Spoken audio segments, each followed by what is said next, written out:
추리닝 차림에 선글라스를 쓴 아줌마가 면회 왔다가 쪽팔리냐고 모욕당했습니다. 그런데 그 선글라스 뒤에 숨겨진 정체를 알았다면 행정병은 절대 그런 말을 하지 못했을 거예요. 한 통의 전화로 공군 전체가 발칵 뒤집어진 이야기 지금부터 들려드릴게요. 이 영상이 마음에 드셨다면 좋아요와 구독 부탁드립니다. 여러분들이 어디서 시청하고 계신지 댓글로 남겨주세요. 여러분의 이야기도 들어보고 싶습니다. 그럼 지금부터 시작하겠습니다. 함께 이야기 속으로 들어가 보실까요? 새벽 3시. 아직 어둠이 짙게 깔린 시간에 눈이 떠졌습니다. 오늘은 특별한 날이었거든요. 6개월 만에 딸을 만나러 가는 날. 침대에서 일어나 창밖을 바라봤어요. 별들이 반짝이고 있었습니다. 마치 제 마음처럼요. 천천히 일어나 장롱 앞으로 갔습니다. 맨 아래 서랍 가장 깊숙한 곳에서 낡은 가죽 상자를 꺼냈어요. 20년 넘게 간직해온 보물이 들어있는 상자였죠. 조심스럽게 열어보니 그 안에는 금색 독수리가 새겨진 조종사 배지가 반짝이고 있었어요. 손가락으로 살짝 쓰다듬었습니다. 차가운 금속의 감촉이 느껴졌어요. 대한민국 공군 최초 여성 F-16 전투기 조종사. 그때의 영광스러운 순간이 떠올랐습니다. 27살 막 비행 훈련을 마치고 이 배지를 받던 날. 얼마나 자랑스러웠는지 몰라요. 하늘을 나는 꿈을 이뤘다고 생각했죠. 엄마도 비행기 타고 하늘을 날아? 어린 민지가 반짝이는 눈으로 물었던 기억이 났어요. 그때 민지는 5살이었죠. 그럼 엄마는 아주 빠른 비행기를 타고 하늘을 날아. 와, 엄마 짱이다. 민지는 늘 제가 조종사인 게 자랑스러워했어요. 학교에 가서도 친구들에게 자랑했죠. 하지만 언제부턴가 달라졌습니다. 중학생이 되면서부터였나요? 민지는 제가 군인이라는 사실을 숨기기 시작했어요.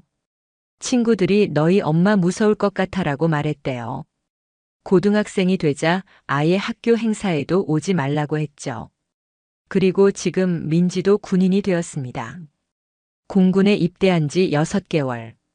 어쩌면 저를 따라 한 선택일지도 모르겠어요. 하지만 민지는 여전히 제가 군인이라는 사실이 부담스러운가 봅니다. 엄마, 제발 군인 티 내지 마. 그냥 동네 아줌마처럼 와. 군복은 절대 입고 오지 마. 지난주 전화 통화가 생각났어요. 민지의 목소리에는 간절함이 묻어 있었죠. 배지를 다시 상자에 넣으려다가 멈췄습니다. 아니, 오늘은 가져가야겠어요. 보여주지는 않더라도 이건 제 정체성의 일부니까요. 손수건에 조심스럽게 싸서 가방 가장 깊은 곳에 넣었습니다. 저는 김서연입니다. 공군 제32비행단 사단장이에요. 하지만 오늘만큼은 그 모든 걸 잊고 싶었습니다. 그냥 평범한 엄마로 21살 딸아이를 만나러 가는 그런 엄마로 보이고 싶었거든요. 옷장을 열었습니다. 한쪽에는 각진 군복들이 줄지어 걸려 있었어요. 별이 반짝이는 정복, 위험 있는 근무복들. 20년 넘게 제 삶의 전부였던 옷들이죠. 그 반대편 구석에서 회색 추리닝을 꺼냈습니다. 언제 샀는지도 기억 안 나는 낡은 운동복이었어요. 냄새를 맡아보니 옷장 냄새가 배어 있더라고요. 이게 맞나? 잠시 망설였습니다. 하지만 민지가 부탁했잖아요. 가장 평범한 차림으로 오라고. 추리닝을 입고 거울 앞에 섰습니다. 어색했어요. 마치 다른 사람이 된 것 같은 기분이었죠. 늘 군복 가슴에 달려있던 계급장도 명찰도 배지도 없으니 뭔가 허전했습니다. 그래, 오늘 하루만 평범한 엄마가 되자. 마지막으로 선글라스를 썼습니다. 서랍에서 꺼낸 큼지막한 검은색 선글라스. 작년에 휴가 갔을 때 산 거였어요. 혹시라도 부대에서 저를 알아보는 사람이 있을까봐 준비한 거였죠. 공군 사단장이 이런 차림으로 부대에 간다면 상상만 해도 아찔했어요. 부하들이 절 보면 얼마나 놀랄까요? 하지만 오늘은 사단장이 아니라 그냥 김민지의 엄마로 가는 거니까요. 부엌으로 가서 앞치마를 둘렀습니다. 새벽 4시부터 시작한 요리. 민지가 어릴 때부터 좋아하던 음식들을 하나하나 만들기 시작했어요. 먼저 떡볶이. 고추장은 직접 만든 걸 써야 맛있거든요. 어묵도 좋은 걸로 골랐어요. 민지가 엄마표 떡볶이가 세상에서 제일 맛있어라고 했던 게 엊그제 같은데. 김밥도 정성스럽게 말았습니다. 단무지는 직접 담근 거예요. 계란은 두툼하게 부쳤고 햄도 듬뿍 넣었죠. 한 줄 한 줄 말면서 민지 생각뿐이었어요. 우리 민지 이거 먹으면서 힘내야지. 훈련 힘들 텐데. 혼잣말이 나왔습니다. 문득 웃음이 났어요. 한때는 마하 2의 속도로 하늘을 날던 제가 지금은 김밥을 말고 있다니. 인생이란 게 참 신기하죠? 계란말이를 붙이면서 옛날 생각이 났어요. 비행 훈련 중에 실수해서 교관에게 혼났던 날 민지 아빠가 계란말이를 해줬었죠. 당신은 최고의 파일럿이 될 거야. 실수는 누구나 하는 거니까. 그때 그 말이 얼마나 힘이 됐는지 몰라요. 그리고 정말로 최고의 파일럿이 되었죠. 최초의 여성 전투기 조종사 최연소 비행대대장, 그리고 지금은 사단장까지. 하지만 그 모든 타이틀이 오늘은 짐처럼 느껴졌어요. 민지에게는 그저 편한 엄마이고 싶은데 제 직업이 벽이 되어버린 것 같았거든요. 도시락을 싸면서 생각했습니다. 민지가 이 음식들을 먹으며 행복해할 얼굴을요. 비록 면회실에서 직접 전달할 수는 없겠지만 마음만은 전해지겠죠? 모든 준비를 마치고 시계를 봤습니다. 오전 6시. 슬슬 출발해야 할 시간이었어요. 현관에서 다시 한번 거울을 봤습니다. 추리닝에 운동화, 큼지막한 선글라스, 그리고 묵직한 도시락 가방. 완벽한 동네 아줌마의 모습이었어요. 가방 속 깊은 곳에 숨겨둔 조종사 배지가 느껴졌습니다. 마치 제 정체성을 숨기고 가는 것 같아 씁쓸했지만 민지를 위해서라면 이 정도는 아무것도 아니었어요. 자, 이제 평범한 엄마 김서연으로 변신 완료. 스스로에게 파이팅을 외치며 문을 나섰습니다. 하지만 몇 시간 후 이 선글라스 때문에 예상치 못한 일이 벌어질 줄은 꿈에도 몰랐죠. 차를 몰고 부대로 향하는 내내 선글라스 너머로 보이는 풍경이 어색했습니다. 평소엔 운전병이 모는 관용차를 타고 다니는데 오늘은 제 개인차를 몰고 가니 더욱 이상한 기분이었어요. 500m 앞에서 우회전입니다. 내비게이션 소리를 들으며 핸들을 돌렸습니다. 이 길로 가는 건 처음이었어요. 평소엔 공군 전용 도로로 가지만 오늘은 일반인들이 다니는 길을 선택했죠. 철저하게 평범한 엄마가 되고 싶었으니까요. 라디오에서는 아침 뉴스가 흘러나왔습니다. 오늘 공군 제32비행단에서는 대규모 훈련이. 황급히 채널을 돌렸어요.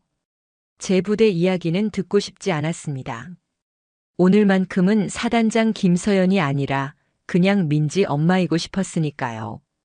부대 정문이 보이기 시작했습니다. 손바닥에 땀이 났어요. 선글라스를 다시 한번 축혀 올렸습니다. 혹시라도 정문 경비병이 절 알아볼까봐 걱정됐거든요. 김서연, 정신 차려. 넌 지금 평범한 아줌마야. 주차장에 차를 세웠습니다. 주변을 둘러보니 다른 면회객들도 속속 도착하고 있었어요. 대부분 말끔한 정장이나 단정한 차림이었죠. 저처럼 추리닝에 선글라스를 쓴 사람은 없었습니다. 괜찮아. 민지가 원한 거니까. 도시락 가방을 들고 내렸습니다. 묵직한 무게가 느껴졌어요. 민지를 위한 정성이 가득 담겨 있었죠. 면회실로 가는 길에 몇몇 사람들과 마주쳤습니다. 어머, 저 사람 좀 봐. 운동하다 온 건가? 선글라스는 또 왜 썼대? 수군거리는 소리가 들렸지만 못 들은 척했어요. 오늘은 무슨 일이 있어도 평범한 엄마로 남아야 했으니까요. 면회실 입구에 도착했습니다. 깊게 숨을 들이쉬고 문을 열었어요. 에어컨 바람이 시원하게 느껴졌습니다. 안으로 들어서자 카운터 뒤에 앉아있는 행정병이 보였어요. 이름표를 보니 박진수 중사라고 적혀 있더군요. 건장한 체격에 날카로운 인상이었습니다. 그 옆에는 젊은 일병이 서 있었어요. 안녕하세요. 이등병 김민지 면회 신청하러 왔습니다. 정중하게 인사했습니다. 하지만 박 중사는 고개도 들지 않고 서류만 보고 있었어요. 마치 제가 없는 사람인 것처럼요. 중사님 면회객이 오셨는데요. 옆에 일병이 조심스럽게 말했습니다. 그제야 박 중사가 고개를 들었어요. 그리고는 제 모습을 위아래로 훑어봤습니다. 그 시선이 선글라스에서 멈췄어요. 아줌마 실내에서 선글라스는 좀 벗으시죠? 첫마디부터 거슬렸습니다. 하지만 일리 있는 말이었어요. 실내에서 선글라스를 쓰고 있는 건 예의가 아니었죠. 아, 네. 천천히 선글라스를 벗었습니다. 순간 박 중사와 눈이 마주쳤어요. 다행히 절 알아보는 것 같지는 않았습니다. 그나저나 이게 뭐예요? 추리닝이요? 박 중사가 코웃음을 쳤습니다. 여기가 동네 헬스장인가? 면회 오는 사람이 최소한의 예의는 지켜야죠. 딸이 편하게 입고 오라고 해서. 편하게 입는 것하고 막 입는 거하고는 달라요. 이런 꼴로 오면 자녀가 얼마나 쪽팔리겠어요? 쪽팔리다는 말에 얼굴이 화끈거렸습니다. 옆에 있던 일병이 킥킥거렸어요. 요즘도 이런 사람이 있네요. 박 중사가 계속 말을 이었습니다. 봐요, 다른 분들 좀. 다들 얼마나 단정하게 오셨는데. 혼자만 이상한 거 모르세요? 손가락으로 다른 면회객들을 가리켰어요. 확실히 다들 깔끔한 차림이었죠. 그리고 이건 또 뭐예요? 김밥 냄새 나는데? 제가 들고 있던 도시락 가방을 보며 인상을 찌푸렸어요. 딸이 좋아하는 음식이라서. 아이고 답답해. 이거 다 못 들고 들어가요. 음식물 반입 금지인 거 모르세요? 규정도 모르고 오시네. 알고 있었습니다. 하지만 혹시나 하는 마음에 가져온 거였죠. PX에 다 있는데 왜 이런 걸 만들어 와요? 그리고 솔직히 박 중사가 제 도시락 가방을 손가락으로 툭툭 쳤습니다. 이런 건 그냥 음쓰예요. 음식물 쓰레기. 누가 먹겠어요? 음식물 쓰레기라는 말에 가슴이 찢어지는 것 같았습니다. 그나저나 아줌마 좀 씻고 오신 거 맞아요? 땀 냄새가. 코를 막는 신용까지 했어요. 아침에 샤워를 했는데도 그런 말을 하니 당황스러웠습니다. 자, 어쨌든 신청서나 쓰세요. 그리고 다음부터는 제발 사람 같은 차림으로 오세요. 신청서를 툭 던졌습니다. 일부러 멀리 던져서 종이가 바닥에 떨어졌어요. 몸을 숙여 신청서를 줍는데 박 중사가 비웃었습니다. 허리는 잘 숙이시네. 그런 정성으로 옷이나 제대로 입고 오시지. 일병도 거들었어요. 맞아요. 완전 70년대 스타일이에요. 주위의 다른 면회객들도 수군거렸습니다. 쟤 뭐야? 딸이 불쌍하다. 손이 떨렸지만 꾹 참고 신청서를 작성했습니다. 가방 속 깊은 곳에 숨겨둔 조종사 배지가 느껴졌어요. 지금 당장 꺼내서 보여주고 싶었지만 민지를 위해 참았습니다. 한참을 기다린 후 드디어 민지가 나타났습니다. 짧은 머리가 잘 어울리는 모습에 가슴이 뭉클했어요. 엄마. 민지가 환하게 웃으며 다가왔습니다. 하지만 제 차림을 보더니 표정이 굳어졌어요. 엄마. 정말 이렇게 입고 온 거야? 응, 내가 편하게 오라고 했잖아. 그때 박 중사가 자리에서 일어나 우리 쪽으로 걸어왔습니다. 야, 김민지. 이게 뭐야? 너희 어머니한테 제대로 교육 안 시켰어? 민지의 얼굴이 하얗게 질렸어요. 중사님. 이런 차림으로 면회 오게 하면 어떡해? 동기들이 뭐라고 하겠어? 김민지 엄마 거지 같다고 놀릴 거야. 박 중사가 큰 소리로 말했습니다. 면회실에 있던 모든 사람들이 우리를 쳐다봤어요. 그리고 선글라스는 왜 들고 다녀? 연예인인 줄 아나? 제가 손에 들고 있던 선글라스를 가리키며 비웃었습니다. 혹시 얼굴에 뭐 났어요? 아니면 정말 못생겨서 가리고 다니는 거예요? 일병이 웃으며 거들었어요. 어제도 이상한 사람 왔었잖아요. 모자 푹 눌러 쓰고. 맞아, 그때도 내가 벗으라고 했지. 민지의 눈에 눈물이 고였습니다. 중사님 제발. 우리 엄마 그만. 그만? 내가 뭘 잘못했어? 사실대로 말하는 건데. 박 중사가 더 큰 소리로 말했습니다. 김민지, 너도 정신 차려. 이런 엄마 둔 게 자랑스러워? 그 순간 민지가 울음을 터뜨렸어요. 엄마 미안해. 다 내 잘못이야. 아니야 민지야. 괜찮아. 하지만 전혀 괜찮지 않았습니다. 딸 앞에서 이런 모욕을 당하다니. 그리고 이것 봐요. 박 중사가 제 도시락 가방을 발로 걷어찼습니다. 가방이 쓰러지면서 내용물이 흘러나왔어요. 역시 음식물 쓰레기네. 이런 걸 누가 먹어? 정말 상식 이하야. 떡볶이 통이 열리면서 냄새가 퍼졌습니다.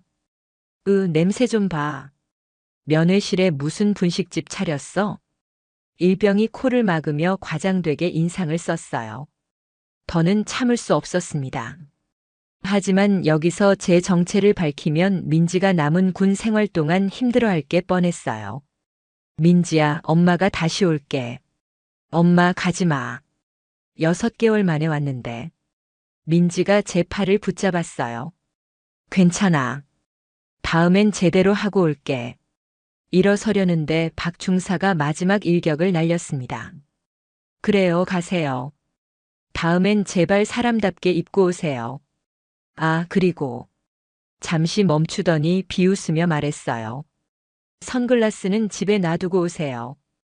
여기는 무슨 클럽도 아니고. 나이 드신 분이 왜 그런 걸 쓰고 다니는지 모르겠네. 밖으로 나오면서 민지의 울음소리가 들렸습니다. 중사님 정말 죄송합니다. 다음엔 제가 엄마한테 잘 말씀드릴게요. 너도 조심해. 이런 엄마 둔 게 알려지면 너도 힘들어질 거야. 문을 나서는 순간 다리에 힘이 풀렸습니다. 벽에 기대어 겨우 서 있었어요. 손에 들고 있던 선글라스가 떨렸습니다. 이 선글라스 뒤에 숨긴 제 정체를 밝히고 싶은 충동이 치밀어 올랐어요. 가방 속에서 조종사 배지가 만져졌습니다. 지금 당장 꺼내서 보여주면 저들의 표정이 어떻게 변할까요? 하지만 참았습니다. 아직은 때가 아니었어요. 휴대폰이 울렸습니다. 민지였어요. 엄마 정말 미안해. 중사님이 원래 좀 그래. 괜찮아. 엄마는 정말 괜찮아. 하지만 목소리가 떨렸습니다. 차에 타자마자 핸들을 꽉 잡았어요. 분노가 치밀어 올랐습니다. 대한민국 공군 최초의 여성 전투기 조종사 역대 최연소 여성 사단장. 그런 타이틀이 무슨 소용인가요? 딸 하나 제대로 지켜주지 못하는데. 백미러에 비친 제 모습을 봤습니다. 초라한 추리닝 차림의 중년 여성. 하지만 그 안에는 폭풍이 몰아치고 있었어요. 선글라스를 다시 썼습니다. 눈물을 감추기 위해서였어요. 시동을 걸면서 결심했습니다. 이대로는 끝낼 수 없다고. 이건 단순히 제 개인의 문제가 아니라 모든 군인 가족들의 존엄성 문제라고. 부대를 빠져나오면서 마지막으로 면회실 건물을 돌아봤습니다. 박진수 중사, 당신은 큰 실수를 했어요. 가방 속에 조종사 배지가 무겁게 느껴졌습니다. 이제 행동할 때였어요. 차 안에서 한참을 울었습니다. 추리닝이 눈물로 젖어들었어요. 백미러에 비친 제 얼굴은 마스카라가 번져 엉망이었습니다. 이게 맞나? 정말 이대로 돌아가야 하나? 선글라스를 집어들었다가 다시 내려놓았습니다. 이 선글라스 뒤에 숨어있던 제 자신이 한심하게 느껴졌어요. 가방 속에서 조종사 배지를 꺼냈습니다. 햇빛을 받아 금색 독수리가 반짝였어요. 27년 전 이 배지를 처음 봤던 날이 떠올랐습니다. 김서연 중위, 당신은 대한민국 공군의 자랑입니다. 당시 공군 참모총장이 직접 배지를 달아주며 했던 말이었죠. 그때의 자부심과 책임감이 다시 가슴속에서 타올랐습니다. 그래, 결심했어. 더는 숨지 않겠어. 휴대폰을 꺼내 들었습니다. 잠시 망설이다가 단축번호 1번을 눌렀어요. 예, 사단장님. 비서실장 박 대령의 목소리가 들렸습니다. 박 대령, 지금 어디 있나요? 사령부 집무실에 있습니다. 무슨 일이십니까? 오늘 휴가이신데. 지금 제32비행단 헌병대장을 즉시 연결해 주세요. 그리고 법무실장도 대기시켜 놓으세요. 네. 무슨 일이? 긴급 사안입니다. 5분 내로 연결하세요. 목소리가 완전히 달라졌습니다. 더는 평범한 엄마가 아니었어요. 공군 사단장 김서연으로 돌아온 거죠. 알겠습니다. 즉시 조치하겠습니다. 전화를 끊고 시동을 다시 걸었습니다. 그런데 손이 떨렸어요. 분노 때문인지 긴장 때문인지 모르겠더라고요. 침착하자. 김서연, 넌 마하 2로 하늘을 날던 파일럿이야. 심호흡을 하고 있는데 전화가 왔습니다. 헌병대장 최영호 중령입니다. 최중령, 저 김서연 사단장입니다. 아, 사단장님. 갑자기 무슨 일이십니까? 목소리에 당황함이 묻어났어요. 휴가 중인 사단장이 갑자기 헌병대장을 찾는 건 예사롭지 않은 일이니까요. 지금 당장 면회실로 가서 박진수 중사를 확보하세요. 건드리지 말고 그냥 현장에 대기시켜만 놓으세요. 박진수 중사요? 면회실 담당 행정병 말입니까? 맞습니다. 그리고 최근 3개월간 면회실 CCTV 자료도 확보해 놓으세요. 알겠습니다. 그런데 혹시 무슨 일이? 군기 문란과 복무 규정 위반, 그리고 인권 침해입니다. 자세한 건 제가 10분 내로 도착해서 설명하겠습니다. 알겠습니다. 즉시 조치하겠습니다. 전화를 끊고 엑셀을 밟았습니다. 이번엔 정문이 아닌 사령부 직통 도로로 향했어요. 운전하면서 박 대령에게 다시 전화했습니다. 박 대령, 추가 지시사항입니다. 말씀하십시오. 공보실장도 대기시키고 오늘 있었던 일을 정리할 수 있는 속기사도 준비해 놓으세요. 공보실장까지요? 얼마나 큰 일이. 언론에서 관심을 가질 만한 사안입니다. 미리 대비해야 해요. 알겠습니다. 5분 만에 부대 사령부 입구에 도착했습니다. 경비병이 제 차를 알아보고 격려했어요. 사단장님. 그런데 그 차림은 추리닝 차림의 저를 보고 당황한 표정이었죠. 일이 있어서요. 수고하세요. 사령부 전용 주차장에 차를 세웠습니다. 내리면서 선글라스를 벗어 조수석에 던졌어요. 이제 숨길 필요가 없었으니까요. 가방에서 조종사 배지를 꺼내 가슴에 달았습니다. 추리닝의 금색 배지라니 어울리지 않는 조합이었지만 이게 진짜 저였어요. 사령부 건물로 들어서자 로비에 있던 장병들이 모두 놀란 표정으로 격려했습니다. 사단장님. 수고들 하세요. 사단장님이 왜 운동복을? 무슨 일이 있나 봐. 표정이 무서워. 뒤에서 수군거리는 소리가 들렸지만 개의치 않았습니다. 엘리베이터를 타고 3층 헌병대장실로 향했어요. 문을 열고 들어서자 최중령이 벌떡 일어났습니다. 옆에는 법무실장 김중령도 있었어요. 사단장님, 이 차림은? 급한 일이 있어서요. 박 중사는 확보했나요? 네, 면회실에 대기 중입니다. 제가 직접 가서 움직이지 말라고 지시했습니다. 잘했어요. CCTV는 3개월치 모두 백업해 놨습니다. 좋아요. 그럼 지금 면회실로 갑시다. 저희도 같이 가겠습니다. 최중령과 김중령 그리고 헌병 2명이 함께 움직였습니다. 복도를 걸으면서 간단히 상황을 설명했어요. 제가 오늘 딸 면회를 갔습니다. 민간인 차림으로요. 아, 민지 입영 면회를. 네. 그런데 박 중사가 저를 심하게 모욕했습니다. 단순한 불친절이 아니라 인격 모독 수준이었어요. 김법무 실장이 수첩을 꺼내 메모하기 시작했습니다. 구체적으로 어떤 음식물 쓰레기, 거지 같다, 쪽팔린다, 상식 이하. 그리고 제 딸 앞에서 대놓고 망신을 줬습니다. 최중령의 표정이 굳어졌어요. 그런 일이. 죄송합니다, 사단장님. 제가 관리를 제대로 못했습니다.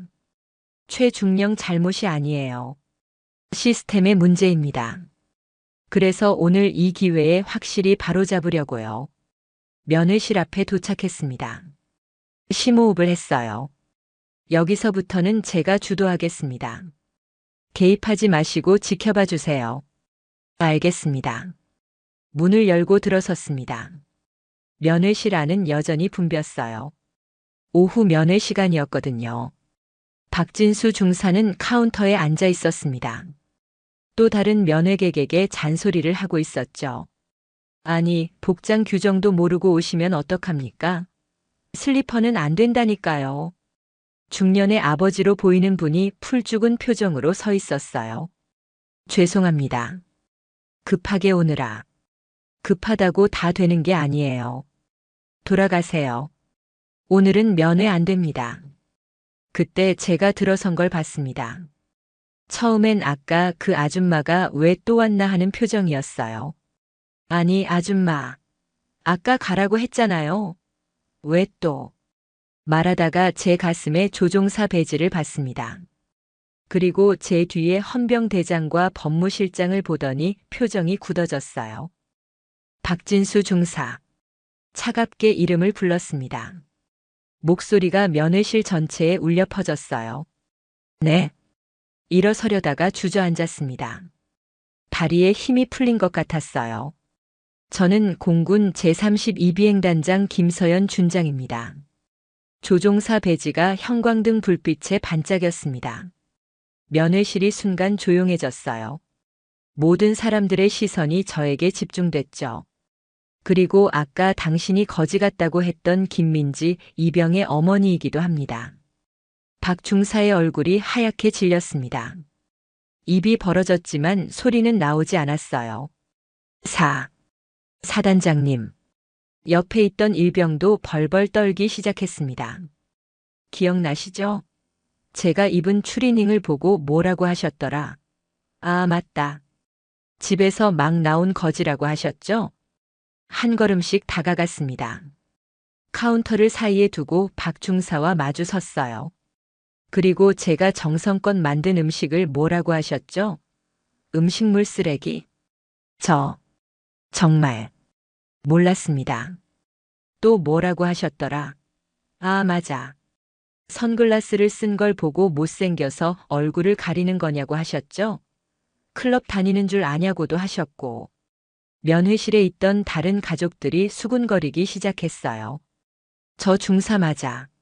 나한테도 그랬어. 우리 아들 면회 왔을 때도 막 무시했어요. 박 중사가 무릎을 꿇었습니다. 사단장님, 정말 죄송합니다. 제발 용서해 주십시오. 일어나세요. 차갑게 말했습니다. 무릎 꿇는다고 해결될 일이 아닙니다. 최중령에게 말했습니다. CCTV 확인해서 오늘 있었던 일 전부 녹화된 거 확보하세요. 그리고 이 사람이 근무한 3개월 동안 얼마나 많은 면회객들에게 이런 짓을 했는지 전수조사하세요. 알겠습니다. 그때 누군가 손을 들었습니다. 아까 슬리퍼 때문에 쫓겨날 뻔했던 중년 남성이었어요. 저도 증언하고 싶습니다. 말씀하세요. 저번 달에도 왔었는데 이 사람이 제 옷차림을 보고 노숙자냐고 했습니다. 아들한테 창피 주지 말라면서요. 다른 사람들도 하나둘 나서기 시작했어요. 저도요. 도시락 가져왔다고 더럽다고 했어요. 우리 며느리한테는 화장을 너무 진하게 했다고 쫓아냈어요. 박 중사의 악행들이 하나둘 드러났습니다. 김범무 실장이 다가왔어요. 사단장님, 이 정도면 인권 침해와 직권 남용으로 충분히 징계 가능합니다. 징계 수준을 넘어섰어요. 이 사람은 군복을 입을 자격이 없습니다. 그때 민지가 뛰어왔습니다. 뒤에는 동기들도 함께였어요. 엄마, 민지야. 딸을 꼭 안아줬습니다. 민지의 눈에는 눈물이 가득했어요. 미안해, 엄마. 내가 군인인 거 숨기라고 해서 엄마가 그런 모욕을 당하게 했어. 아니야. 엄마가 미안해. 내가 부담스러워할까봐 숨긴 건데 그게 오히려 널 힘들게 했구나. 민지의 동기들이 놀란 표정으로 속삭였어요. 대박. 김민지 엄마가 사단장님이었어? 그것도 최초의 여성 전투기 조종사. 전설이잖아. 이제 모두가 알게 됐습니다. 박 중사가 울먹이며 말했습니다. 정말 몰랐습니다. 사단장님인 줄 알았으면. 그래서 더 화가 납니다. 목소리를 높였어요. 면회실 전체에 들리도록. 사단장인 줄 알았으면 안 그랬겠죠? 그럼 일반인이면 괜찮다는 겁니까? 평범한 부모들은 모욕해도 된다는 거예요? 아니, 그게 아니라 당신은 착각하고 있어요. 계급장이 없어도 비싼 옷을 입지 않아도 모든 사람은 존중받아야 합니다. 특히 자식을 만나러 온 부모들은 더욱 그래야 해요. 다른 면회객들이 박수를 치기 시작했어요. 맞아요. 잘 말씀하셨어요. 저는 계속 말했습니다. 군인의 가족은 제2의 전력입니다. 그들이 있기에 우리가 안심하고 복무할 수 있는 거예요. 그런데 당신은 그들을 모욕했습니다. 박 중사는 더 이상 변명하지 못했어요. 오늘 당신이 모욕한 건 한 명의 어머니가 아니었습니다. 대한민국 공군의 명예였고 모든 군인 가족들의 자존심이었어요. 최중령에게 지시했습니다. 이 사람을 즉시 연행하세요. 그리고 징계위원회를 소집하세요. 알겠습니다. 헌병들이 박 중사를 연행하려 하자 그가 울부짖었어요. 사단장님, 한 번만 용서해 주십시오. 가족이 있습니다. 당신도 가족이 있다면 왜 다른 사람의 가족을 그렇게 대했습니까? 더 이상 대답하지 못했습니다. 일병도 함께 연행됐어요. 방조하고 동조한 죄가 있었으니까요. 면회실이 술렁거렸습니다. 그때 제가 큰 소리로 말했어요. 여러분, 오늘부터 이 부대의 면회 시스템이 바뀔 겁니다. 다시는 이런 일이 없도록 하겠습니다. 여러분의 의견도 듣겠습니다. 한 어머니가 손을 들었어요. 사단장님 정말 감사합니다. 사실 저희도 그동안 많이 힘들었거든요. 죄송합니다. 제가 더 일찍 알았어야 했는데. 아니에요. 이렇게라도 바로 잡아주셔서 감사해요. 민지가 제 팔을 꼭 잡았어요. 엄마 정말 멋있어. 나도 엄마처럼 되고 싶어. 넌 엄마보다 더 멋진 사람이 될 거야. 그때 누군가가 핸드폰을 들고 있는 게 보였어요. 동영상을 찍고 있었죠. 저기 촬영은. 아, 죄송합니다. 근데 이거 꼭 널리 알려야 할 것 같아서요. 군인 가족들도 존중받아야 한다는 거요. 막으려다가 그냥 뒀습니다. 어차피 알려질 일이었으니까요. 그날 오후 긴급 간부 회의가 소집됐습니다. 사령부 대회의실. 모든 간부들이 모였어요. 저는 이제 제복을 갖춰 입고 단상에 섰습니다. 오늘 있었던 일 모두 들으셨을 겁니다. 무거운 침묵이 흘렀어요. 저는 오늘 평범한 어머니로서 우리 부대를 방문했습니다. 그리고 우리 면회 시스템의 심각한 문제를 직접 경험했습니다. 프로젝터에 CCTV 영상을 띄웠어요. 박 중사가 저를 모욕하는 장면이었죠. 간부들의 표정이 굳어졌습니다. 이게 우리의 현실입니다. 우리가 지켜야 할 국민을, 우리 군인들의 가족을 이렇게 대하고 있었어요. 한소령이 손을 들었어요. 사단장님 정말 죄송합니다. 저희가 관리를 소홀히 했습니다. 개인의 문제가 아닙니다. 시스템의 문제예요. 그래서 오늘부로 다음과 같이 개편하겠습니다. 스크린에 개편안을 띄웠어요. 첫째, 모든 면회실 근무자는 서비스 교육을 의무적으로 이수합니다. 둘째, 면회객 만족도 평가를 실시하고 이를 근무 평정에 반영합니다. 셋째, 면회객 전용 핫라인을 설치해서 즉시 신고할 수 있도록 합니다. 간부들이 고개를 끄덕였어요. 그리고 가장 중요한 것, 우리 모두의 인식이 바뀌어야 합니다. 군인 가족은 우리의 가족입니다. 그들을 존중하지 않는 사람은 이 부대에 있을 자격이 없습니다. 알겠습니다. 우렁찬 대답이 울려 퍼졌어요. 회의가 끝나고 집무실로 돌아왔습니다. 책상 위에는 벌써 여러 언론사에서 취재 요청이 쌓여 있었어요. 여성 사단장 면회 갔다가 모욕당해 추리닝의 반격, 신분 공개로 면회실 발칵. 공보실장이 들어왔습니다. 사단장님, 언론 대응은 어떻게 할까요? 솔직하게 대응하세요. 숨길 것 없습니다. 오히려 이 기회에 군 문화 개선의 계기로 삼아야죠. 알겠습니다. 저녁이 되어서야 집으로 돌아올 수 있었습니다. 현관문을 열자 민지가 기다리고 있었어요. 외박을 나온 거였죠. 엄마, 우리 딸 많이 놀랐지? 아니야. 오히려 자랑스러웠어. 동기들이 다 부러워했어. 우리 엄마가 전설의 그 김서연 장군님이라고. 웃음이 났어요. 이제 부담스럽지 않아? 응. 오히려 자랑스러워. 앞으로는 당당하게 말할 거야. 우리 엄마는 최고의 파일럿이자 최고의 엄마라고. 민지를 꼭 안았습니다. 엄마도 내가 자랑스러워. 최고의 딸이야. 그날 밤 오랜만에 민지와 많은 이야기를 나눴어요. 군 생활 이야기, 미래의 꿈, 그리고 오늘 있었던 일에 대해서도. 엄마, 근데 진짜 멋있었어.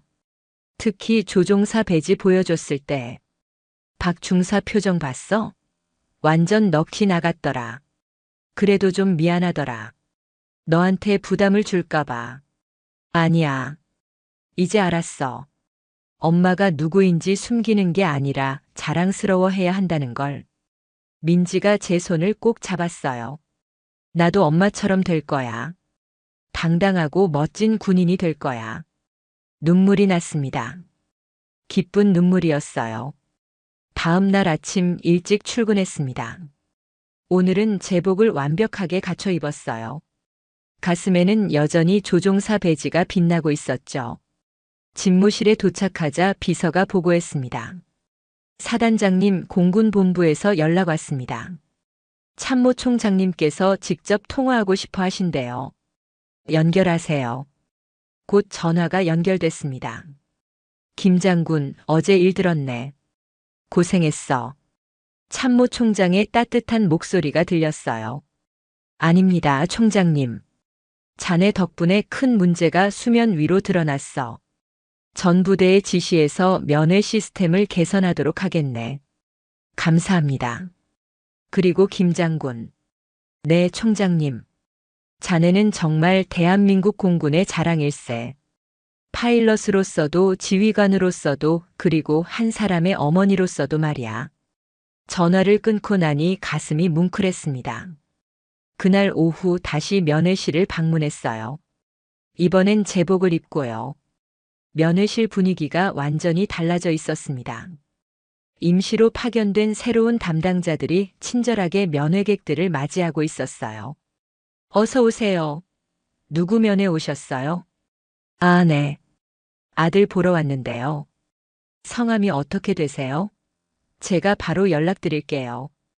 이쪽에 편하게 앉아서 기다려주세요. 완전히 달라진 모습에 마음이 놓였습니다. 한쪽 벽에는 새로운 표어가 걸려 있었어요. 군인 가족은 우리의 가족입니다. 제가 어제 했던 말이었죠. 그때 한 어머니가 다가왔어요. 사단장님, 어제 그 슬리퍼 신고 왔다가 쫓겨날 뻔했던 아버지의 부인이었습니다. 어제는 정말 감사했습니다. 남편이 그 일로 너무 상처받았었거든요. 아니에요. 제가 더 죄송합니다. 덕분에 오늘은 편하게 면회하고 갑니다. 정말 감사해요. 그분이 가시고 저는 창밖을 바라봤습니다. 파란 하늘에 전투기가 날아가고 있었어요. 저 하늘을 날던 내가 오늘은 땅에서 더 중요한 일을 했구나. 그때 핸드폰이 울렸습니다. 민지였어요. 엄마 뉴스 봤어? 엄마 이야기가 막 나와. 그래? 응. 다들 엄마가 진짜 멋있다고 해. 나도 인터뷰 요청 왔는데 어떻게 할까? 내가 하고 싶은 대로 해. 이제 숨길 필요 없잖아. 응. 엄마가 자랑스럽다고 말할 거야. 전화를 끊고 미소를 지었습니다. 선글라스는 이제 필요 없었어요. 숨길 것도 없었고 부끄러울 것도 없었으니까요. 저는 대한민국 공군 최초의 여성 전투기 조종사이자 현직 사단장이며 무엇보다 한 아이의 자랑스러운 엄마입니다. 그리고 오늘 그 모든 정체성을 숨기지 않고 당당하게 드러냄으로써 더 많은 사람들에게 용기를 줄 수 있었습니다. 때로는 권력과 지위보다 진실과 정의가 더 강력한 무기가 된다는 것을. 그리고 진정한 힘은 남을 억압하는 데서 나오는 것이 아니라 약자를 보호하는 데서 나온다는 것을 다시 한번 깨달았습니다. 다음 날 아침 6시, 평소보다 일찍 눈이 떠졌습니다. 휴대폰을 확인하니 메시지가 347개나 와 있었어요. 첫 번째 메시지를 열었습니다. 김 장군님, 저도 3년 전 비슷한 일을 겪었습니다. 아들 면회 갔다가 시장 아줌마라고 무시당했어요. 그때는 그냥 참고 돌아왔는데 장군님 덕분에 용기를 얻었습니다. 두 번째 메시지. 저는 해병대 아버지입니다. 작업복 입고 갔다가 쫓겨났었는데 이제야 말할 용기가 생겼네요. 하나하나 읽다가 눈물이 났어요. 제가 겪은 일이 정말 빙산의 일각이었구나 싶었습니다. TV를 켰습니다. 모든 채널에서 어제 일을 다루고 있었어요. 여기는 KBS 뉴스입니다. 어제 공군 제32비행단에서 충격적인 사건이 있었습니다.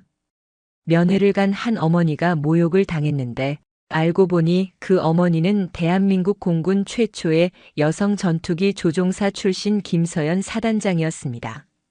채널을 돌렸습니다. MBC 뉴스데스크입니다. 추리닝 차림으로 딸을 만나러 간 김서연 장군. 하지만 면회실에서 그녀를 기다린 것은 모욕과 멸시였습니다. SBS도 마찬가지였어요. 선글라스로 신분을 숨기고 평범한 엄마가 되고 싶었던 한 여성. 그러나 그녀가 받은 대우는 신문을 펼쳤습니다. 일면 톱 기사였어요. 공군 첫 여성 전투기 조종사 출신 사단장, 딸 면회 갔다가 모욕당해 추리닝에 반란. 모든 부모는 존중받아야 선글라스 뒤에 숨겨진 별 김서연 장군의 용기 조종사 배지가 드러낸 진실. 면회실의 추악한 현실. 사설도 있었습니다.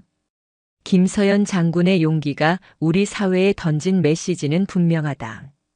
외모와 겉모습으로 사람을 판단하는 우리의 천박한 문화를 돌아봐야 할 때다. 집무실로 출근하자 비서실이 난리였어요. 사단장님, 전화가 폭주하고 있습니다. 박 대령이 황급히 다가왔습니다. 국방부 장관님, 합참의장님, 각 군 참모총장님들이 모두 통화를 원하십니다. 그리고 청와대에서 오후 2시에 뵙자고 합니다. 대통령께서 직접 만나고 싶어 하신대요. 놀랐지만 침착하게 대응했습니다. 순서대로 연결해 주세요. 먼저 장관님부터. 네, 장관님 연결해 드리겠습니다. 곧 전화가 연결됐어요. 김 장군, 어제 일은 잘 들었네. 정말 어이없는 일을 당했군. 국방부 장관의 목소리에는 분노가 섞여 있었어요. 괜찮습니다, 장관님. 괜찮긴 뭐가 괜찮아? 이건 우리 군 전체의 수치야. 오늘 오전에 긴급 지휘관 회의를 소집했네. 전군 차원의 대책을 마련할 거야. 감사합니다. 그리고 김 장군, 당신이 보여준 용기에 감사하네.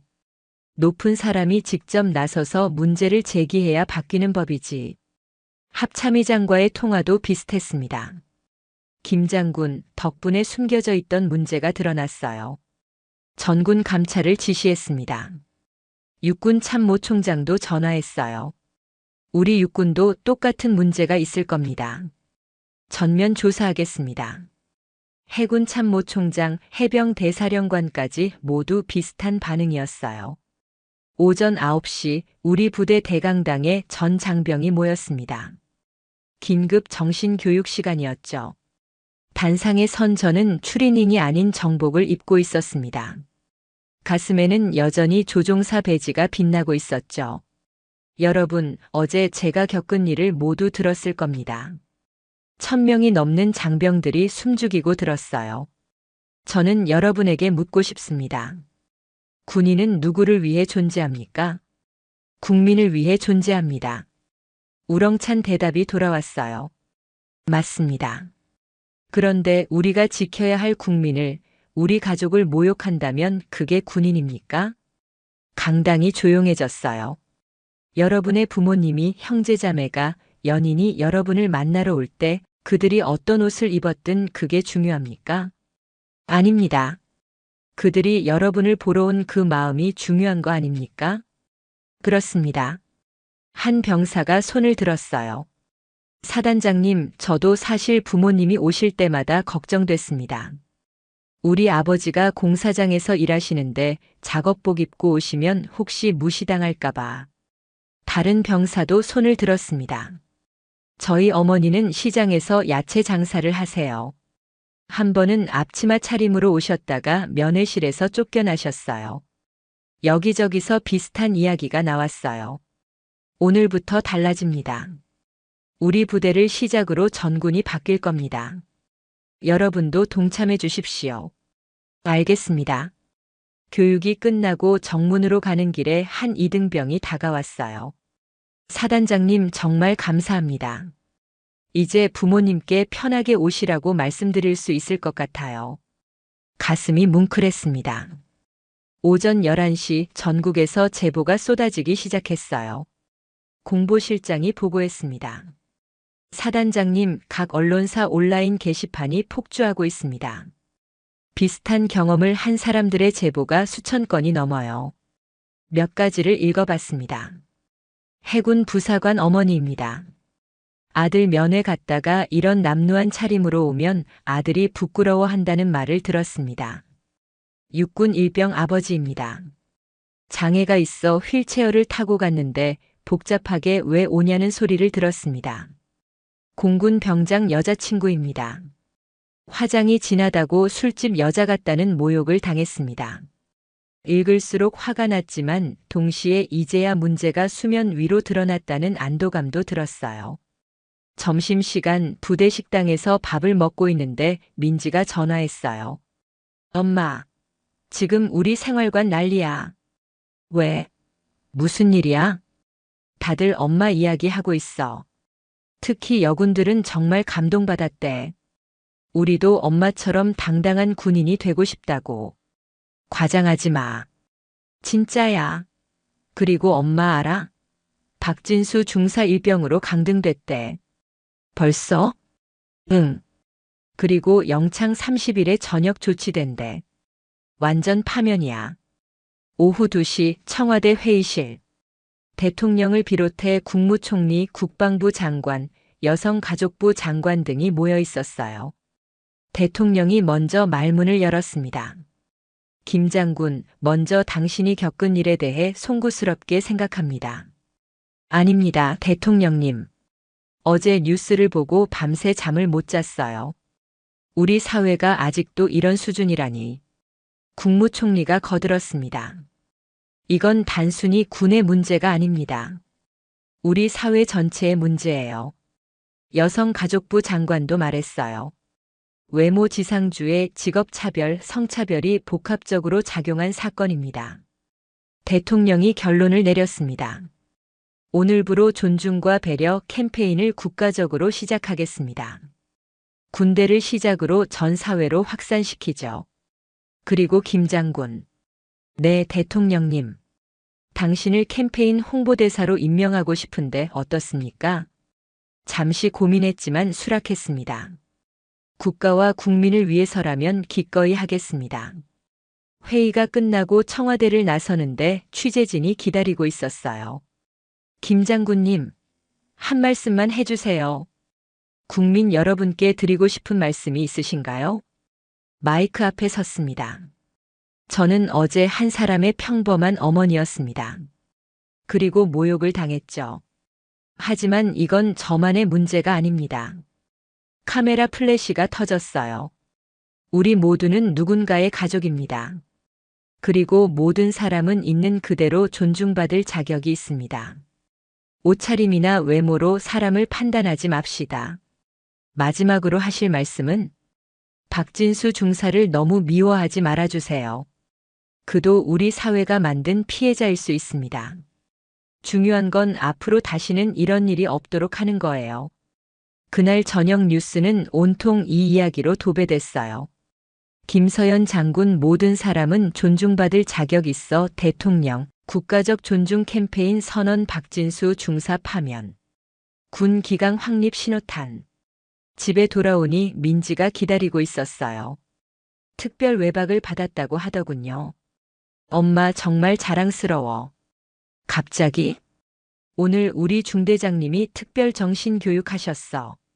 엄마 이야기하시면서 눈물까지 흘리시더라. 에이 설마. 진짜야. 자기도 시골에서 농사 짓는 부모님이 면회 오실 때마다 걱정됐었대. 그런데 이제는 당당하게 모시겠다고.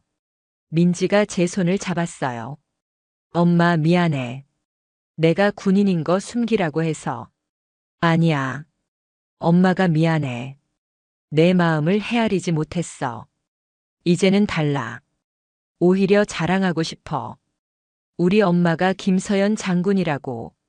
그날 밤 민지와 오랜만에 길게 이야기했어요. 엄마 사실 나도 놀랐어. 엄마가 그렇게 당당하게 맞설 줄은 몰랐거든. 엄마도 처음엔 그냥 참고 가려고 했어. 근데 내가 우는 걸 보니까 나 때문이었어? 그럼 내 딸이 나 때문에 모욕당하는 걸 어떻게 참아? 민지가 제 품에 안겼어요. 엄마 사랑해. 나도 사랑해 우리 딸. 다음 날부터 변화가 시작됐습니다. 오전 8시 국방부 대회의실. 전군 주요 지휘관 화상회의가 열렸어요. 국방부 장관이 직접 주재했습니다. 어제 여러분도 뉴스 보셨죠? 이게 우리 군의 현실입니다. 오늘부터 다음과 같이 시행합니다. 스크린에 개선안이 떴어요. 전 부대 면회실 CCTV 설치 의무화. 면회객 응대 매뉴얼 제작 및 교육. 월 1회 면회객 만족도 조사. 불친절 신고 한라인 개설. 우수 응대 장병 포상 제도.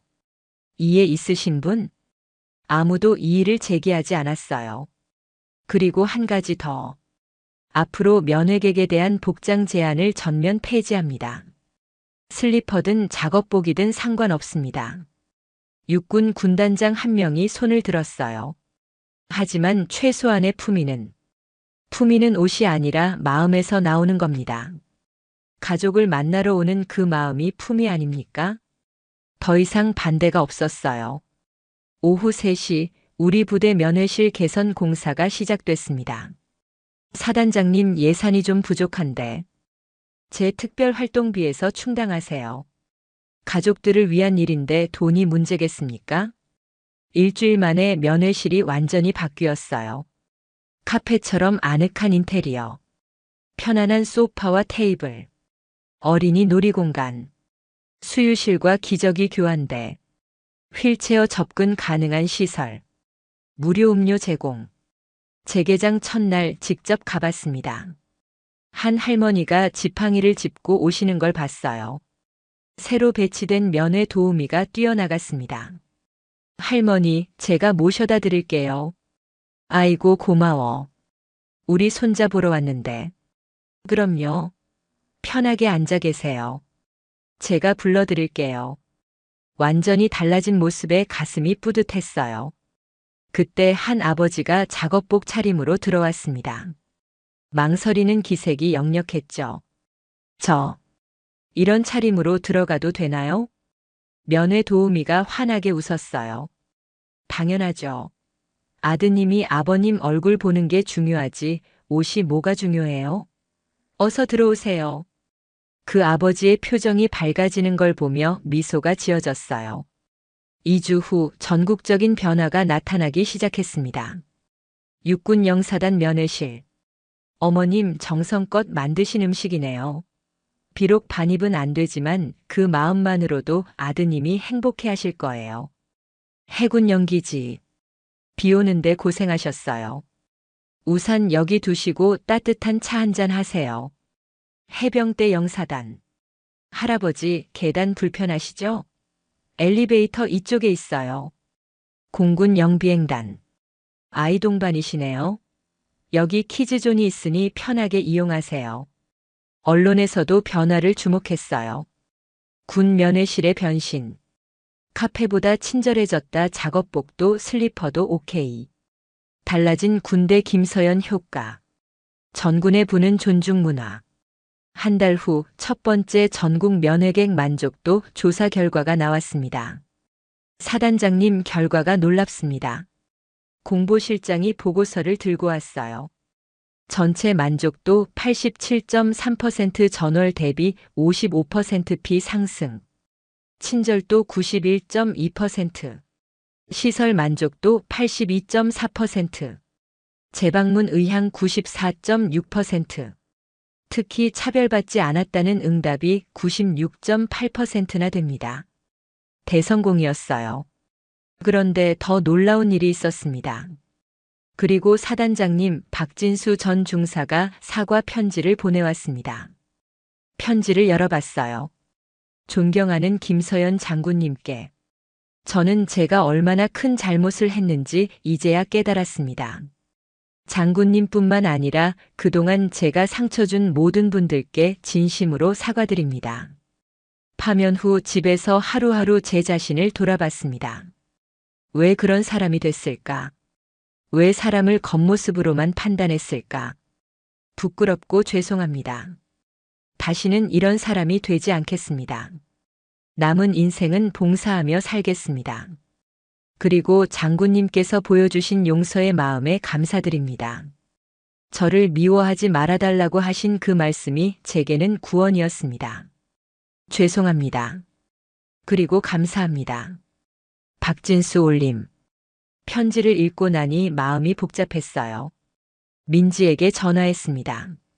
민지야, 박진수 중사 사과 편지 왔어. 정말? 뭐래? 편지 내용을 들려줬어요. 엄마는 어떻게 생각해? 모르겠어. 진심인 것 같기도 하고. 나는 진심인 것 같아. 사람은 변할 수 있잖아. 우리 딸이 언제 이렇게 성숙해졌어? 엄마한테 배운 거지. 2개월 후 놀라운 소식이 들려왔어요. 사단장님 박진수 씨가 장애인 복지관에서 봉사활동을 시작했대요. 정말? 네, 그것도 하루 8시간씩 정말 열심히 한다고 합니다. 휠체어 이용자들 도와드리고 시각장애인 안내도 하고. 변화. 진정한 변화가 일어나고 있었어요. 3개월 후 청와대에서 존중과 배려 캠페인 성과 보고회가 있었습니다. 대통령이 직접 주재했어요. 3개월 만에 놀라운 변화가 있었습니다. 군대뿐만 아니라 사회 전반의 존중 문화가 확산되고 있어요. 여성가족부 장관이 보고했습니다. 학교 폭력 신고가 20% 감소했습니다. 존중 교육의 효과로 보입니다. 교육부 장관도 거들었어요. 외모 차별 관련 민원이 절반으로 줄었습니다. 대통령이 저를 바라봤어요. 김 장군, 당신이 시작한 변화입니다. 정말 감사합니다. 저 혼자 한 게 아닙니다. 모두가 함께 만든 변화죠. 그때 비서가 들어왔어요. 대통령님 긴급 보고입니다. CNN에서 한국의 존중 캠페인을 특집으로 다루고 싶다고 합니다. 5호 국제적 관심을 받는군요. 일주일 후 CNN 취재진이 우리 부대를 찾았어요. 제너럴 킴, 요 커러지 해즈 인스파이어드 나트 저스트 코리어, 버터월드. 김 장군님, 당신의 용기는 한국뿐만 아니라 전 세계에 영감을 주었습니다. 인터뷰를 했어요. 작은 용기가 큰 변화를 만들 수 있다는 걸 보여주고 싶었습니다. 누구나 할 수 있는 일이에요. 방송이 나간 후 전 세계에서 반응이 왔어요. 일본 자위대에서도 비슷한 개혁을 시작했고 미군도 면회 시스템을 재검토하기 시작했습니다. 6개월 후 제가 공군 중장으로 진급하는 날이었어요. 진급식장에는 많은 사람들이 왔습니다. 그 중에는 그동안 만났던 면회 가족들도 있었어요. 슬리퍼 신고 왔다가 쫓겨날 뻔했던 그 아버지가 다가왔습니다. 장군님, 진급 축하드립니다. 덕분에 이제 편하게 아들 만나러 갑니다. 감사합니다. 아드님은 잘 있죠? 네. 곧 병장 진급이에요. 장군님 이야기 듣고 더 열심히 한대요. 작업복 차림으로 오셨다가 무시당했던 어머니도 계셨어요. 장군님 덕분에 이제는 당당해요. 고맙습니다. 눈물이 났어요. 이런 분들을 위해 싸운 게 정말 보람 있었구나 싶었죠. 진급식 연설을 시작했습니다. 저는 6개월 전 추리닝을 입은 평범한 엄마였습니다. 청중들이 미소를 지었어요. 선글라스로 신분을 숨기고 조종사 배지를 가방 깊숙이 넣고 딸을 만나러 갔죠. 민지가 앞줄에서 눈물을 글썽이며 듣고 있었어요. 하지만 그날 깨달았습니다. 숨는 것은 해결책이 아니라는 것을. 당당하게 맞서야 변화가 온다는 것을. 박수가 터져 나왔어요. 앞으로도 저는 잊지 않겠습니다. 별의 무게는 권력이 아니라 책임이라는 것을. 더 많은 사람을 섬기라는 무거운 책임 말입니다. 기립박수가 이어졌어요. 진급식이 끝나고 민지가 달려왔습니다. 엄마 축하해. 중장이야. 대박. 고마워. 내가 있어서 엄마가 여기까지 올 수 있었어. 나야말로 엄마 같은 엄마를 둬서 행운이지. 그때 누군가 다가왔어요. 놀랍게도 박진수 씨였습니다. 머리를 짧게 깎고 검소한 차림이었어요. 많이 수척해진 모습이었죠. 장군님 진급 축하드립니다. 박진수 씨. 죄송합니다. 오늘만큼은 꼭 와서 사과하고 싶었습니다. 그리고 감사드리고 싶었어요. 뭐가 감사하다는 거죠? 저를 깨우쳐 주셔서요. 덕분에 제가 얼마나 잘못 살았는지 알게 됐습니다. 그의 손에는 봉사활동 증명서가 들려 있었어요. 이제 복지관에서 정식 직원으로 일하게 됐습니다. 평생 봉사하며 살겠습니다. 민지가 놀란 표정으로 물었어요. 정말 변하신 거예요? 네. 정말 죄송했습니다. 특히 민지 양에게. 어머니 앞에서 그런 모욕을. 괜찮아요. 이제 지나간 일이에요. 민지가 먼저 화해의 손길을 내밀었어요. 제 딸이 정말 자랑스러웠습니다. 1년 후 놀라운 통계가 발표됐어요. 국방부 정례 브리핑에서였죠. 군 면회 만족도가 역대 최고치를 기록했습니다. 95.7%입니다. 면회객 차별 신고는 단 한 건도 없었습니다. 오히려 칭찬 사례가 하루 평균 50건씩 접수되고 있습니다. 언론은 이를 김서연 효과라고 불렀어요. 하지만 저는 알고 있었습니다. 이건 저 혼자 만든 변화가 아니라는 것을. 모든 사람들이 함께 만든 변화라는 것을. 2년 후 민지가 병장 전역을 앞두고 있었어요. 엄마, 나 결정했어. 뭘? 장교 지원할 거야. 엄마처럼 되고 싶어. 정말? 힘들 텐데. 알아.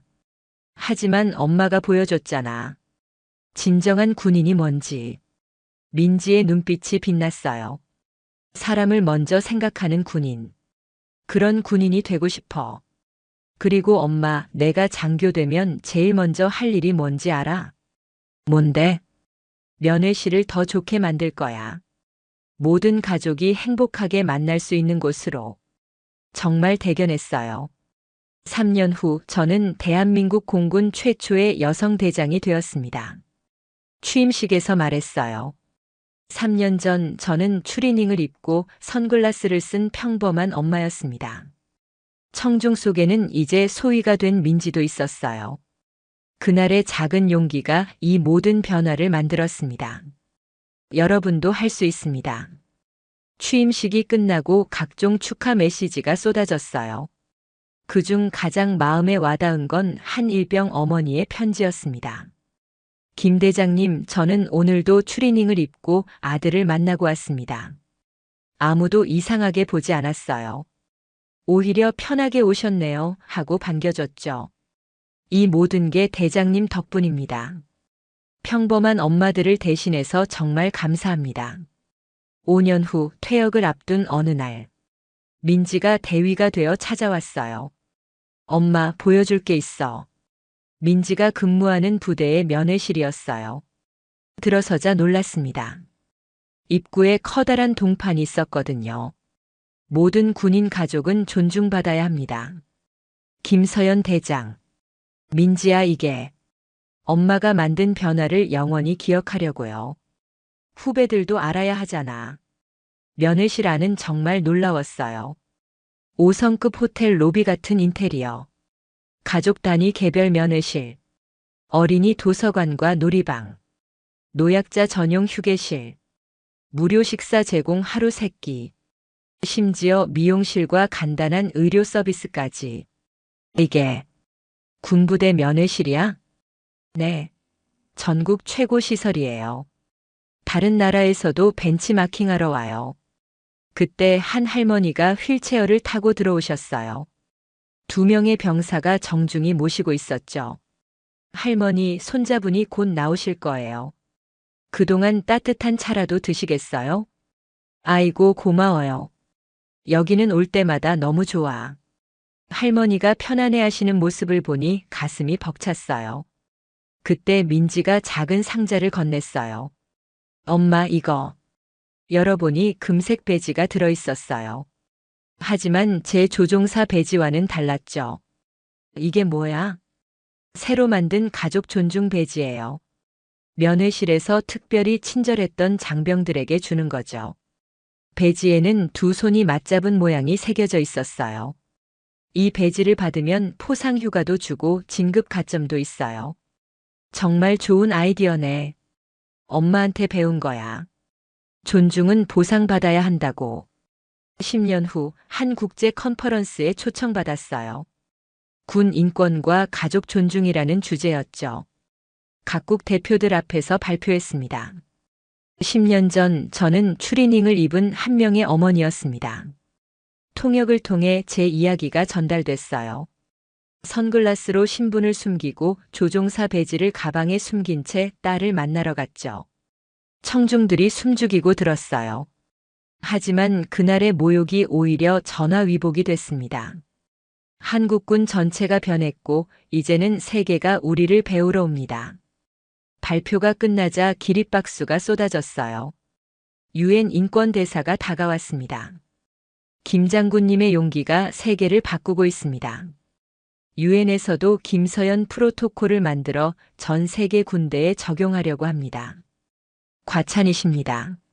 아닙니다. 당신은 증명했잖아요. 한 사람의 용기가 얼마나 큰 변화를 만들 수 있는지. 20년 후 민지는 여군 최초의 준장이 되었어요. 진급식에서 민지가 말했습니다. 20년 전 제 어머니는 추리닝 차림으로 저를 만나러 오셨습니다. 저는 객석에서 미소 지으며 들었죠. 그리고 모욕을 당하셨죠. 하지만 어머니는 그 모욕을 변화의 씨앗으로 만드셨습니다. 오늘의 저는 그 씨앗이 자라난 결과입니다. 저도 어머니처럼 사람을 먼저 생각하는 군인이 되겠습니다. 민지의 가슴에도 조종사 배지가 빛나고 있었어요. 이제는 더 이상 숨길 필요가 없는 자랑스러운 우리 가족의 상징이 된 그 배지가 30년 후 한 다큐멘터리가 제작됐어요. 제목은 추리닝의 기적, 한 어머니가 바꾼 세상. 마지막 인터뷰에서 물었습니다. 그날로 돌아간다면 어떻게 하시겠습니까? 잠시 생각하다가 답했어요. 똑같이 할 거예요. 추리닝 입고 선글라스 쓰고 조종사 배지는 가방에 숨기고요. 왜요? 그래야 세상이 바뀌니까요. 때론 아픔을 겪어야 더 나은 미래로 갈 수 있어요. 인터뷰어가 마지막 질문을 했어요. 후회는 없으신가요? 단 하나도 없어요. 그날의 모욕 덕분에 수많은 사람이 존중받게 됐으니까요. 다큐멘터리의 마지막 장면은 현재의 면회실 모습이었어요. 다양한 차림의 사람들이 환한 얼굴로 가족을 만나는 모습. 그리고 자막이 떴습니다. 한 사람의 용기는 세상을 바꿀 수 있습니다. 집으로 돌아오는 길 오래된 선글라스를 꺼내봤어요. 이제는 필요 없는 물건이 됐지만 버릴 수 없었죠. 이 선글라스가 증인이니까요. 숨어있던 내가 세상 밖으로 나온 그날에 집에 도착하니 민지가 와 있었어요. 이제는 소장이 된 딸이 엄마 다큐 봤어? 너무 멋있더라. 과장이 심해서 좀 부끄럽더라. 무슨 소리야? 다 사실인데. 민지가 뭔가를 꺼냈어요. 엄마 이거 봐. 사진첩이었어요. 첫 장에는 30년 전 그날의 CCTV 캡처 화면이 있었죠. 추리닝에 선글라스를 쓴 제 모습. 이 모습이 시작이었어. 다음 장에는 중장 진급식 사진. 그 다음은 대장 취임식. 마지막 장에는 오늘 찍은 듯한 사진이 있었어요. 추리닝을 입은 제가 환하게 웃고 있는 모습. 엄마는 그때나 지금이나 똑같아. 당당하고 멋진 우리 엄마. 눈물이 났어요. 고마워, 민지야. 내가 더 고마워. 엄마가 있어서 내가 있는 거야. 그날 밤 일기를 썼어요. 2024년 5월 27일 추리닝을 입고 딸을 만나러 갔다가 모욕을 당했다. 하지만 후회하지 않는다. 그 일이 있었기에 오늘이 있으니까. 모든 부모는 자녀를 만날 자격이 있다. 어떤 옷을 입었든 어떤 모습이든. 그것이 내가 지킨 신념이고 앞으로도 지킬 진리다. 내일도 누군가는 추리닝을 입고 면회를 갈 것이다. 하지만 이제는 아무도 그들을 무시하지 않을 것이다. 그것이 내가 만든 변화이고 우리 모두가 만든 기적이다. 펜을 내려놓고 창밖을 봤어요. 별이 빛나는 밤하늘. 저 별들처럼 작은 빛 하나가 어둠을 밝힐 수 있다는 걸 이제는 압니다. 그리고 그 빛은 누구나 낼 수 있다는 것도. 추리닝을 입은 평범한 엄마도, 작업복을 입은 아버지도, 슬리퍼를 신은 할아버지도 모두가 세상을 바꿀 수 있는 영웅입니다. 그것이 제가 배운 가장 큰 교훈입니다. 이 이야기가 마음에 드셨다면 좋아요와 구독 부탁드립니다.